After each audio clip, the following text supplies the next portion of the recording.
Hi there. Thank you for another good thing that there's editing.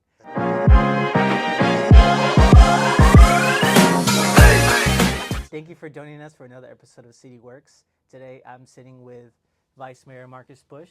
Councilmember now. Councilmember now. It just happened. Yeah. Councilmember Marcus Bush. He's also, I would call him my boss because he is my boss.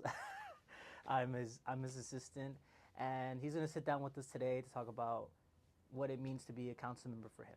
So, Marcus, you wanna share us a little bit about yourself? I think for me, to answer your question as what is my role as a council member, or what I think, what was your question? I want to make sure I answer it. What it means to you to be a council member. What it means to me, yeah. Yeah. So what it means to me to be a council member, it's leading the city. It's being in charge. It's especially now that we're in districts. I'm not sure if the camera can pan. Yeah, it picks it up. It got it. Okay, yeah. So I think those, if you want to think about it, are little kingdoms, if you will. So we have our mayor, who's the king, I guess, of all of National City, in a way, if you could say it like that. And then we have our little kingdoms. You have District 1, 2, 3, and 4. So District 4 is my little kingdom, and it's cool because it's the little kingdom that I grew up in, and so I'm really familiar with. And so how our city structure works, I'm one of 5. So even though there's the mayor, his title, his role is more, I don't want to say just symbolic or ceremonial, because he runs the meetings and that's important. But in terms of the actual policy, like how we make changes, how we do our operations, police, fire, our HR department, engineering, all of that really is takes majority of our council directing the city manager, and through the city manager, they implement like how we make the city better. And I think that's what I see my role and myself as a council member. How do I make our community a better place? How do I empower our citizens and educate them and share knowledge about, hey, this is how it works, these are the problems, but not just like, for me, my style and my approach, not just like fixing it for them, but actually how do I teach and help them to do it themselves. It's kind of like that adage about like catch a fish for a man, teach a man to fish. You know, when you catch a fish for a man or woman or non-binary, they'll be fed. It's good temporarily for the day. But then when you teach them, then it's like a lifetime. So that's just, in a nutshell, that's what I want to try to accomplish. So you want to enact more procedural things to offset problems instead of just dealing with the individual problem. You're looking to strive to, I mean, from my interpretation, you're just trying to implement systems where these problems can be fixed as they go along instead of us having to deal with stuff individually? Yeah, basically. I mean, there's always going to be, I think, situations where I just have to individually step in, or you as our District 4 council representative. But I think I've learned more and more the power of staff, right? The power of our employees. It's not just about passing policy. Like, we can pass all the policies we want, but if we're not doing it, if we're not enforcing it, then it's kind of meaningless. So, and I've noticed we have a lot of old, and you've seen this, and we can talk about this. The chickens. The chickens. We can talk about the chickens today, but like there's a lot of things that I think we spend our time in, like the chickens, which is like a good thing, right? But if it's not like strategic, if there's not deeper conversations, that is taking away from some of the real structural systemic issues that I think, you and I both agree with we need to do, and I think a lot of people we need to do in the city. So I agree. Yeah, because when I started working with you, I had no idea. I understood council members gave decisions, but I didn't understand where they stood as far as a procedural approach. I didn't know that council members are basically sitting on top. They propose these policies, and it goes down to city manager, and that's the city manager's job to delegate and to make sure that it goes as to the proper departments, and then that's where it's kind of fixed. So I had no idea about that, and I think that's most don't. That's what I was about to say. That most people don't understand what council members do. I think people have this idea that council members go around all day, what's it called, campaigning all day, and that's all you guys do. And I just feel like that's because that's the time when you guys are front facing the most. but people don't understand. There's a lot of conversations with you. There's a lot of meetings with you. You're full of meetings with people. A lot of people trying to propose their ideas to the city to see if it benefits the city. And I like the fact that people can reach out to you, more specifically you, because I feel like you're a little bit more approachable, a little bit more not available, but people can talk to you a little bit more, have that conversation with you. Well, I think that's your role too, right? Because I can't take on everything, Yeah. and we're both learning and growing in our roles. Yeah. This is one thing I'm really proud about as a council member is recognizing, because a lot of people don't know about my role. It's really, this is a full time role. To be effective in it, it requires at least 40 hours per week. But how our system is structured, that isn't valued.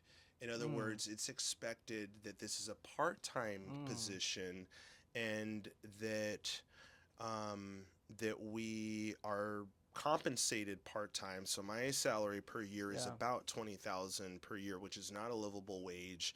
And that was done because it was expected that, hey, the city council, basically it was, the thought is, city council doesn't do the actual work. That staff that does the actual work, we're just there to approve and approve decisions, which is to me this very passive way of leadership.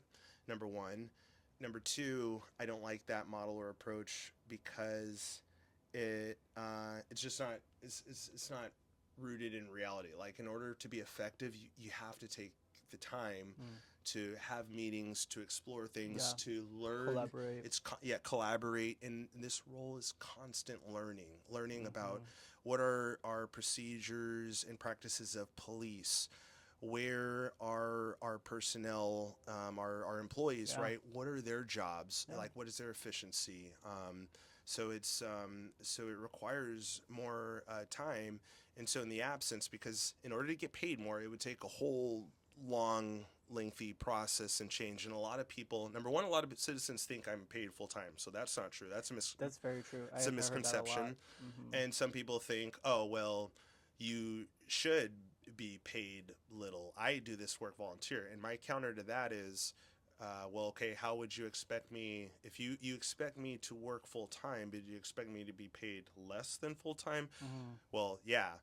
So in their acknowledgement of saying that, that means in order to do this role full time and afford it, you have to either be retired or wealthy. And I totally disagree with that. I'm working class, I'm a father, and you need people like me in government. So that, from my perspective, is absolutely valuable.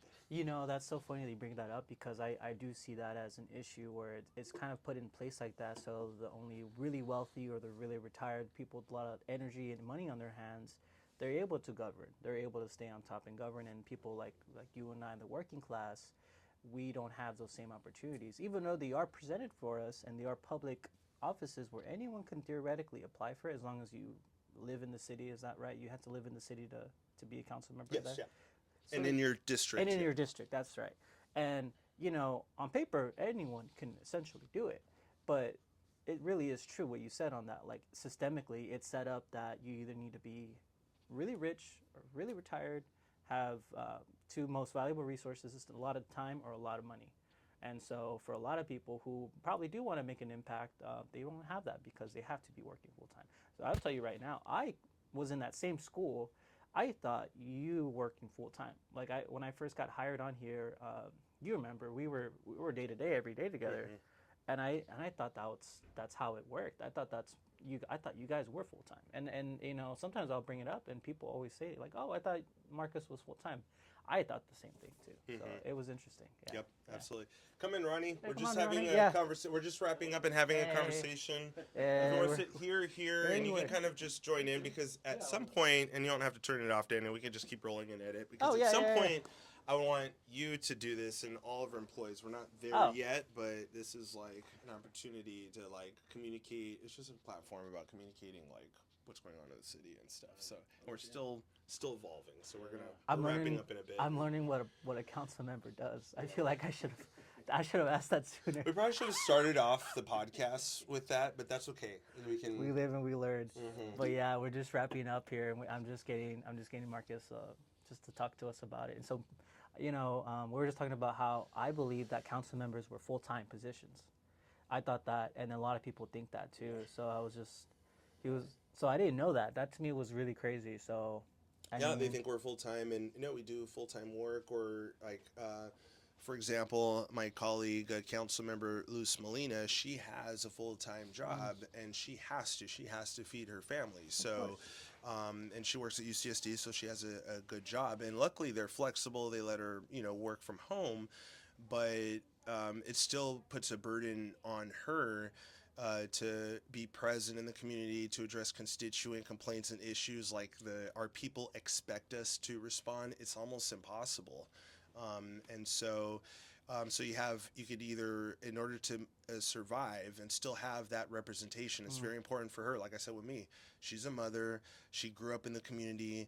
She's a professional, graduated from UCSD, mm-hmm. and her perspective matters. But because we don't pay full time, she just can't do it. So she has to work. So you could either do it that way, or you could do it my way, which I gave up everything. I quit my job last year, and so I'm doing this full time.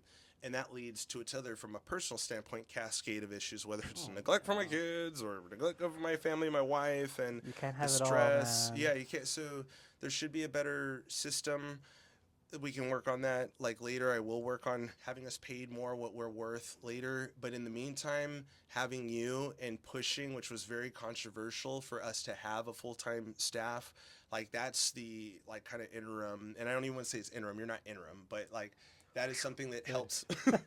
That's something that that you've filled in a lot of that gap. You've been able to do things like pay attention to our employees, right? Like we had a really successful a Christmas party this past year Mm, that nobody in the organization was taking like really the lead on, and now we were coming up on this party that we do every year. So it's like, okay, let's just take this. Let's run with this. You took it and ran with it, and yeah, did some things for us fall behind, like responding to emails or policy briefs. yeah. Sure, but it's also there's rare opportunities to engage our employees, the people who make this organization run, and like it's worth it to just take a pause, breathe, and be like, you know what, let's appreciate all of us in our work this year. And it shows in the results, because in with less than 3 weeks of having time to organize this,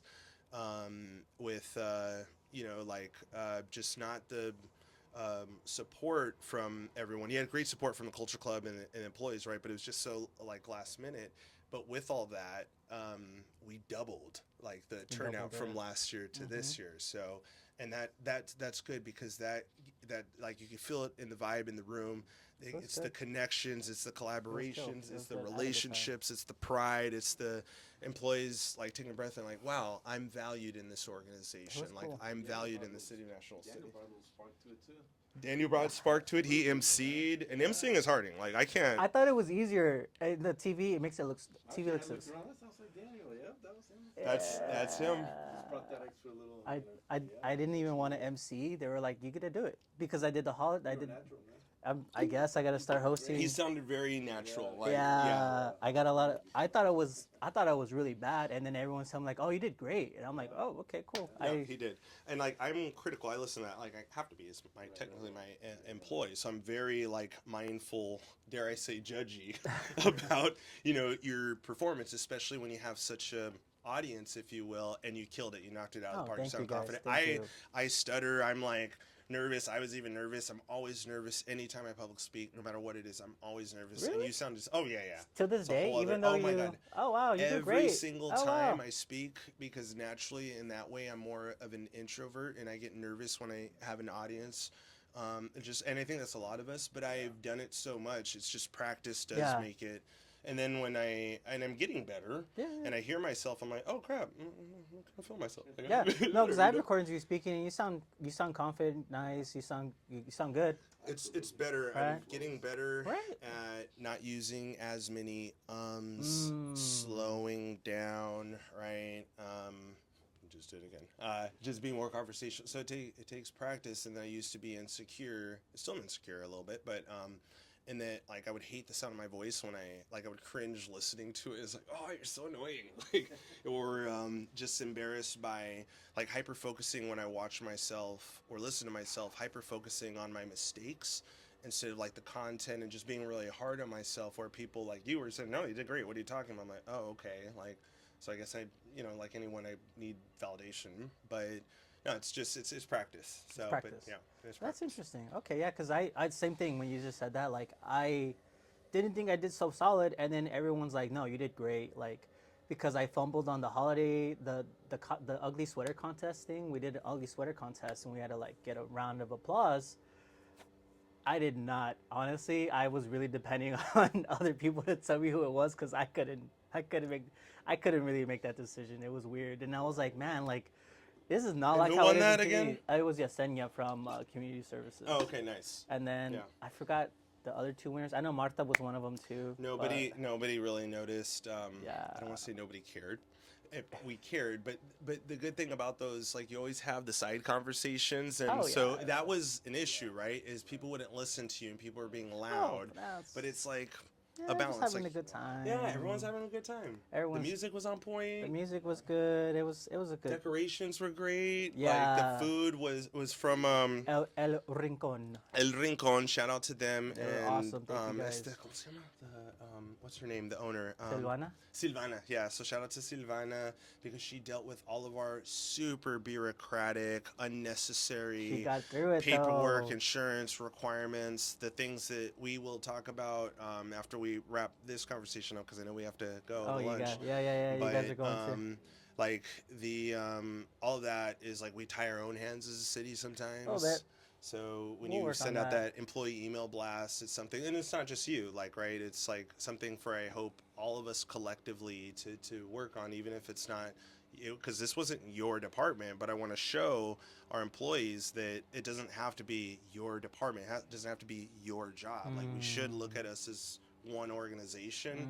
And yeah, we have our main principal responsibilities, but we should all help each other out, and then not just be siloed in our boxes and just our own worlds. like that. We have to integrate I like more. that. I like that. But yeah, I mean, we should probably wrap up because you guys got a lot to do. I got a lot to do. Yeah. But before we go, I also want to give a shout out to Mr. Rabbit here, just so we can finally mention why this book's right here, sitting like this. So our good friend Mr. Rabbit came out with his autobiography about his life growing up in South California. Is it San Diego or is it just in?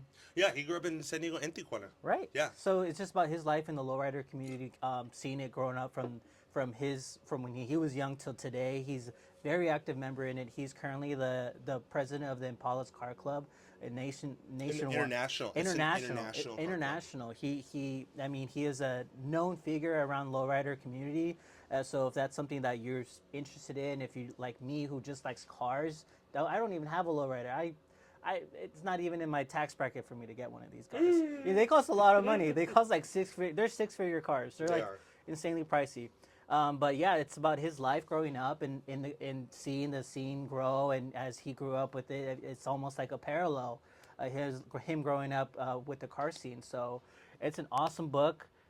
I didn't get to read all of it, just a little bit, but it's an amazing book, fascinating. A great narrative. It's really personal. It really does more read like a almost like a journal. You mentioned that to someone else, and I didn't. By the way, did you get to read it? Just a little bit. Oh, you did? Just a little bit. Just a couple. I'm not great at reading, bro. We just talked about people don't read no more, and I'm one of them. It's okay. And Shame on you. We'll talk about that later. Let's go into your evaluation. But I'm kidding. But it's a great book. It's very personal. It reads a lot like a journal. Like I can't describe it. You described that, and I thought it was really spot on. It's a great book. Cruising with Mr. Rabbit. Please check it out, and I'm gonna put a link on below the description so you can give some love out to Mr. Rabbit. But yeah, closing words. Do you have anything else for the people? Well, no, I'm looking forward. We're gonna keep the conversation going, Cool. and I'll say with this, I'll just like touch on it a little, like really quickly, a little bit, and then dive more into it. But really encourage people to read this. Like Mr. Rabbit, he's a legend. So his name is Marcos Arriano. And in reading this book is funny because years ago he was talking to us. He's a great storyteller, Yes. and so he was telling us, I need to write a book about all my I need to write a book on all my experiences. And we're like, Rabbit, like, what are you, like, he's just talking, like, just BSing. He's not going to do it. And so then a couple of years later, he's like, no, I started writing, like, and Took a while. working on it. So it took a It's while because all of this, like, from when I first, like, really started organizing with him on repealing our city's cruising ordinance and just engaging the lowrider community, it was December of 2020. And so and he said this in like 2021. So from that point to this point, like, he actually did it, and he did so much of his activism, his work, his unpaid work in National City, in our community. And so I have so much dreams and goals for him. I went to his book signing, and it just like blew me away. Just that he actually said he was going to do something, and he did something. And you don't see too many authors or writers from the lowrider community, or if you do, they don't have as much, I guess, exposure. So we'll talk about like what I thought so far of the book. It's like written in his voice. I was about to mention It's that. so, and Yeah, it's so I it's read very it, I much. laugh because I'm like, oh my god, it's Do so you hear it's his so voice? rabid. I When can you- hear his I do voice, too. like Yeah, when I read I think it. that's a little And that's rare caveat. with the book, Yeah. because in books it's like they become so academic, even autobiographies. So it's like it's kind of not their voice. Yeah. This is pure Yeah. his voice, and I think it's like I feel like a lot of National City people are going to appreciate that and relate to it. Oh yeah, and I mean it's a great book, great narrative. I want to finish reading it, but Cruising with Mr. Rabbit, fantastic read. Please pick it up. I'm gonna leave a link in the description below. But I mean with that, I mean thank you guys, thank you Ronnie for letting us. Thanks for letting me crash. I appreciate it. Thanks Marcus. Ronnie for Soriano, staying. by the way, our acting assistant, community services director or community development director. Yes. So thank you for joining us. Yes. Okay. Yeah. Well, that was another episode of City Works, and I appreciate you guys sticking with us. You have a good day. All right.